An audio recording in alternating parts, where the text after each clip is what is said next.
Otranto is a small town. It lies on one of Italy's most beautiful coastlines, suspended between Europe and the Orient. During the centuries, it was an important artistic and historic center. The fortified Otranto is like a collapsed star, where history and daily life merged together. From the 5th century BC, it was a Messapian settlement. With the arrival of the Cretans, they renamed the place Hydruntium, after the local river Hydrus. The ancient Greeks transformed the town into an important trading port for its proximity to the Balkan countries. The city was fortified with walls and towers, and was always considered a safe port for ships and vessels coming from the east. But sailors did not always hold peaceful intentions. The Ottoman Turks under Sultan Mehmed II arrived in Otranto with the desire of capturing Rome and the rest of Europe. Ahmed Pasha, military leader of the Ottoman Empire, landed in Otranto in 1480 with 90 pirate ships, 15 heavily armed vessels, and 48 lighter warships, together carrying 18,000 soldiers. The Turks entered the town and violently massacred the young, old, and weak. Those who were able-bodied were enslaved and sent back to Turkey. There were 800 brave souls who were not captured immediately, and they were given a choice: convert to Islam or die. They unanimously chose death and were executed. 600 years have passed since this invasion occurred.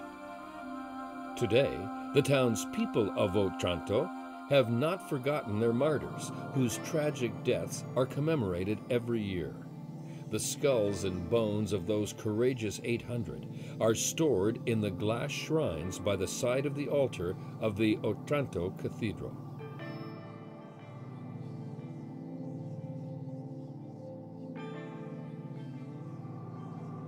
This magnificent church was erected in 1080 on the remains of a Roman domus, a noble house. The Ottoman army destroyed the beautiful cathedral's facade, but the glorious inner works of art and the majestic mosaic which adorned the cathedral's floor were left untouched. The 700-square-foot mosaic floor is like a magic carpet that travels back through time when human life began.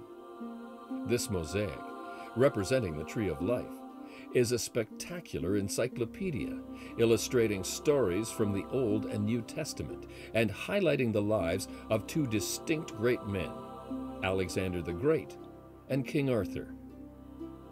This mosaic is the largest in Europe. From the entrance to the altar, it's 16 meters deep. Pantaleone, the local monk, painstakingly created it with the assistance of various artisans between 1163 and 1165. For centuries, the faithful have walked, prayed, and knelt on this mosaic. The Tree of Life has an outstanding universal appeal. It is timeless, transcendental, and is protected by God. It is a masterpiece.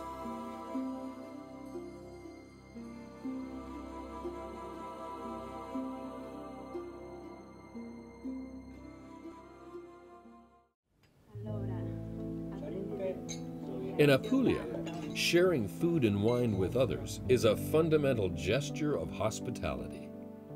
Cooking in Apulia is imaginative. They turn humble ingredients into an unforgettable culinary masterpiece. The massive Ria Il Frantoio is nestled among its own ancient olive groves close to Ostuni, the White City. There is something timeless and magical in this woodland place. It nourishes the soul and the body. The locals say, making good food and wine is a combination of agriculture, science, and a little bit of artsy flair. La pasta fatta in casa di oggi si chiama laganari perché si taglia a mano con il laganare di bronzo. La ricetta antica è con pomodori ripieni di nulla maionese, nulla tonno ovviamente, solo 12 erbe mediterranee aromatiche nel pomodoro, quindi un non nulla diciamo noi. Il formaggio dei poveri, in una Puglia dove non piove mai, niente parmigiano, e la nonna inventa il pane grattugiato e fritto al posto del formaggio. E origano selvatico della nostra collina, olive mela, le abbiamo viste, dolci, raccolte stamattina, fritte al momento.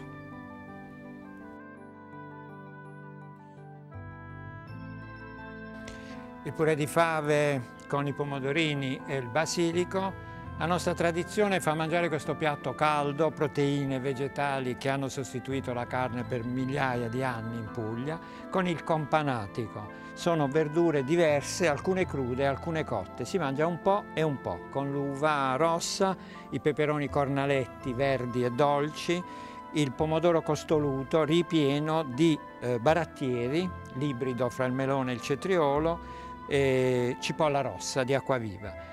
Olive mela fritte, questa oliva dolcissima che si raccoglie dall'albero la mattina e si frigge a mezzogiorno, direttamente in tavola, senza nessun trattamento.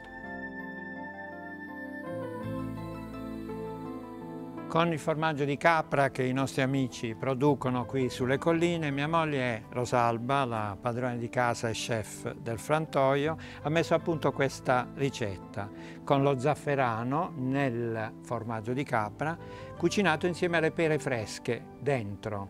Fuori ci sono le pere di San Giovanni candite e la confettura di pere. Puglia è tradizione e originalità.